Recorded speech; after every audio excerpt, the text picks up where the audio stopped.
Budget session के शुरुआत में आज लेफ्टिनेंट गवर्नर मनोज सिन्हा साहब ने जो सदन को, असेंबली को जो खिताब किया, स्पीच किया, वो स्पीच कुछ आधी अधूरी, कुछ उसमें ऐसा गवर्नेंस को लेकर के नजर नहीं आया कि जम्मू कश्मीर की सरकार 2026 और 27 में ये डबल इंजन की सरकार किस तरीके से चलाएगी। और अफसोस तो तब हुआ कि जब लेफ्टिनेंट गवर्नर के खिताब में, स्पीच में रियासत के दर्जे की वापसी का जिक्र नहीं था।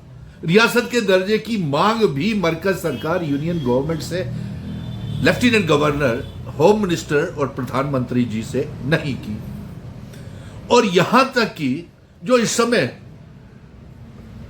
हालात, जो मसले खड़े हुए हैं, जिस तरीके से नेशनल लॉ यूनिवर्सिटी का मसला भारतीय जनता पार्टी ने जानबूझ करके खड़ा कर दिया और एब्रोगेशन ऑफ आर्टिकल 370 के बाद, रियासत को तोड़ने के बाद 2020 में एलजी सरकार थी, तब इन्होंने नेशनल लॉ यूनिवर्सिटी के लिए जमीन और नेशनल लॉ यूनिवर्सिटी कश्मीर को दे दी। मुबारक है, हम उसका इतराज नहीं कर रहे हैं, लेकिन अफसोस ये बात है कि भारतीय जनता पार्टी जिम्मेवारी लेने से क्यों भाग रही है, इस आग को क्यों भड़का रही है, जबकि लॉ यूनिवर्सिटी तो मरकज की सरकार ने देनी है।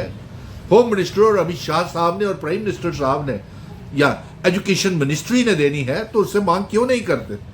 और इससे पहले लेफ्टिनेंट गवर्नर साहब ने जो माता Vaishno Devi government medical college बंद हुआ, उसको वापस शुरू करने के लिए भी कुछ नहीं बोला है।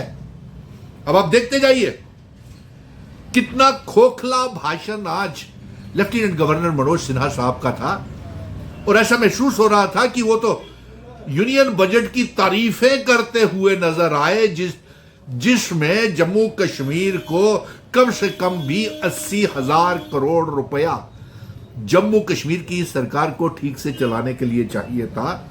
लेकिन एलजी साहब ने 43,000 करोड़ रुपए में भी उसकी तारीफें की और उसी में गुजारा करने का जम्मू कश्मीर को फैसला ले लिया। और अफसोस इस बात का है कि लेफ्टिनेंट गवर्नर मनोज सिन्हा साहब ने पावर प्रोजेक्ट, सलाल, उड़ी, रैतली पावर प्रोजेक्ट वापस लेने की बजाय उन्होंने 100% मीटरिंग लगाने का ऐलान कर दिया। और यही नहीं, जो चुनी हुई सरकार का मैनिफेस्टो है, 200 यूनिट बिजली फ्री देना, बस 12 एलपीजी गैस के सिलेंडर देना, डबल राशन देना, 1 लाख नौकरियां देना, उसका कोई जिक्र तक नहीं किया। और सबसे बड़ी बात यह कि daily Vaser, PHE, PDD, PWD के डेली वेजर्स को पक्का करने के लिए भी लेफ्टिनेंट गवर्नर मनोज सिन्हा ने अपने खिताब में, स्पीच में एक अल्फाज तक नहीं बोला। बात यही खत्म नहीं होती है। और इसके साथ साथ अफसोस इस बात का है कि एलजी साहब, होम डिपार्टमेंट आपके पास है, आपके विभाग के एसपीओ तनख्वाहों के लिए दर बदर हो रहे हैं, मामूली सी उनको तनख्वाह दे रहे हैं, उनको पक्का नहीं कर रहे हैं। होम डिपार्टमेंट जो आतंकवादियों के साथ मुकाबला करता है, पुलिस विभाग, उनको रिस्क अलाउंस देने का ऐलान नहीं आप कर रहे। एसपीओज की तनख्वाहें बढ़ा नहीं रहे। कम से कम उनकी तनख्वाह जो है समय के ऊपर, और कम से कम जब तक उनकी रिक्रूटमेंट पॉलिसी नहीं बनती है, उन्हें 30,000 रुपया तनख्वाह आप अपने विभाग, जो होम डिपार्टमेंट, पुलिस, हालांकि तमाम आईएएस, आईपीएस ऑफिसर्स आपके अंडर हैं, कमिश्नर्स आपके अधीन हैं, फिर भी आप आधा अधूरा भाषण करें, खोखली बातें करें। खोखली बातों से और आधे अधूरे भाषण से अवाम का पेट नहीं भरेगा। बहुत जलन हुई है आपके इस भाषण से कि जम्मू कश्मीर की नुमाइंदगी करने की बजाय आप मरकज की नुमाइंदगी करते हुए, तारीफों के पुल बांधते हुए नजर आए। और जम्मू कश्मीर के जो अवाम जिन मसलों से गुजर रही है, उसकी तरफ आपने कोई ध्यान नहीं किया।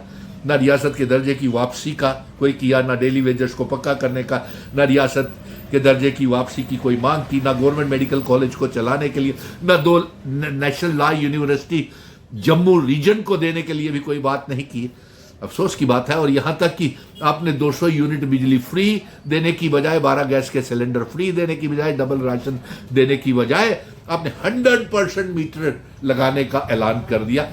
और चुनी हुई सरकार को आप वादे और उनके मैनिफेस्टो के इलेक्शन मैनिफेस्टो पूरे नहीं करने दे रहे हैं। इसलिए हम ये ऐलान करते हैं कि जब तक रियासत का दर्जा और article 370 special status Jammu Kashmir को नहीं मिलता, जम्मू कश्मीर का नौजवान और अवाम भारतीय जनता पार्टी यूं ही उन्हें तंग करती रहेगी।